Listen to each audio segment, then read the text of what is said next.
Nandini madam, এ রাজ্যে civic ভলেন্টিয়ারদের আপনার মনে হয় একটা সাধারণ সিভিক ভলেন্টিয়ার নিজের থেকে কোনো ব্যাক সাপোর্ট ছাড়া, কোনো মাথায় আশীর্বাদ ছাড়া এই কাজ করার সাহস পাবে?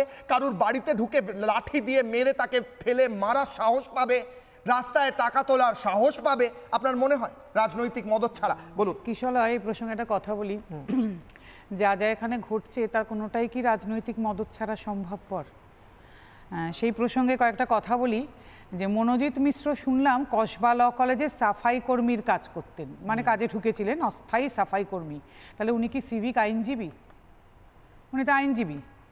আইনজীবীর চাকরি ছেড়ে উনি সাফাই কর্মী হয়েছিলেন। সাফাই কর্মী, আচ্ছা, এটা তো ভীষণ একটা সম্মানেও লাগার কথা, তাই না?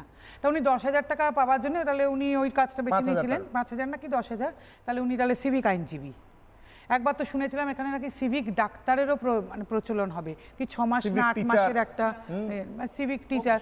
তাহলে রাজ্যে মানে আমরা তাহলে সেই দিনের অপেক্ষা অবশ্যই করব, সিভিক মুখ্যমন্ত্রী, civic home minister, civic police মন্ত্রী।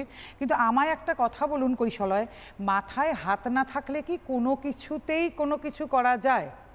আজকে শুনেছি এই মনোজিৎ মিশ্র ক্লাসে ঢুকে সিলেক্ট করতেন ছাত্রী, এবং অধ্যাপকরা নাকি বলতেন সঙ্গে সঙ্গে, হ্যাঁ তুমি চলে যাও, তুমি চলে যাও, তোমায় ডাকছে। তা মাথায় হাত না থাকলে কি এই জিনিস হয়? তাহলে আমরা কিসে আজকে হঠাৎ সিভিক ভলেন্টিয়ারের ক্ষেত্রে আমরা মাথায় হাতের কথা কেন তুলছি? তাহলে তো যাই কিছু হচ্ছে মাথায় হাত, অবশ্যই মাথায় হাত। আর আমি শবনমদি বারবার বলছিলেন, আমি আগের দিনও বলে গেছি, আমরা এই রাজ্যে যাদের ভোট দিয়ে এনেছি, আলোচনা হলে তাদের কথা নিয়ে আলোচনা করব। আমরা তো ওনাদের ভোট দিয়ে অন্য রাজ্যের লোকদের আনিনি। তাহলে আমাদের যদি আলোচনা করতে হয় এইটা এখানেই সীমাবদ্ধ রাখা ভালো। সঙ্গে সঙ্গে উড়িষ্যা, বিহার, মধ্যপ্রদেশ, মহারাষ্ট্র এই আলোচনা করে কিন্তু লাভ নেই। না শবনমদি প্লিজ, না করবো না আমরা, কারণ আজকে আমরা সবকিছু, আমার মধ্যপ্রদেশের লোক মধ্যপ্রদেশের কথা বলবেন, মহারাষ্ট্রের লোক মহারাষ্ট্রের কথা বলবেন, পশ্চিম বলবো না, পশ্চিম তাদের না, কখনো না। এবেলা দেশ নয়, না না, কেন হঠাৎ এখন আপনারা দেশের কথা? ওরে বাবা, আপনারা আবার দেশের কথা কবে বলছেন? হঠাৎ দেশের কথা বলছেন আপনারা? না না, আপনারা তকমা হারিয়েছেন, আপনারা বহুকাল আগে তকমা হারিয়েছেন, ওইসব কথা হবে না। না ভাই, বহুকাল তকমা হারিয়েছেন, বহুকাল হারিয়েছেন আপনারা। এই দেখো, না না, এসব কথা থাক না শবনমদি প্লিজ।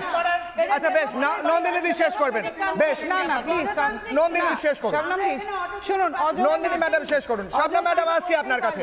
নন্দিনী ম্যাডাম কথা বলবেন, এখন মৌমিতা বলেন। যে যার রাজ্যের কথা তারা বলবেন। আমরা পশ্চিমবঙ্গবাসী, আমরা পশ্চিমবঙ্গের সমস্যা নিয়ে কথা বলবো।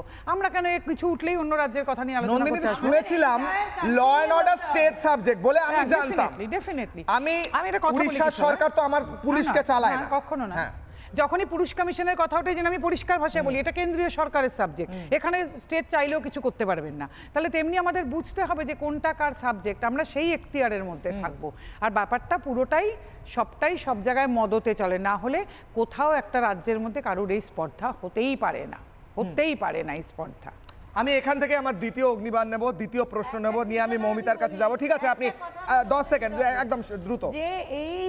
যে মানুষ সিভিক ভলেন্টিয়ার, তার নিজের পার্সোনাল ব্যাপার, সে বিকৃত মানসিকতায় ভুগছে। আজকে মানুষের সাইকোলজিক্যালি খুব বিকৃত এবং এবং তাতে এই ফুলতলা নিয়ে, আমি সল্টলেকে থাকি, সল্টলেকে আমি দেখেছি যে সেখানে এবং 2011 থেকে এই বিকৃত মানসিকতার মনোজিৎ 2011 থেকে 2025 পর্যন্ত ছিল। নানা ধরনের কন্টেন্ট দেখার জন্য লাইক করুন, শেয়ার করুন আমাদের ফেসবুক পেজ, সাবস্ক্রাইব করুন আমাদের ইউটিউব চ্যানেল। পাশাপাশি অন্যান্য ব্রেকিং নিউজের জন্য অবশ্যই চোখ রাখুন রিপাবলিক বাংলায়।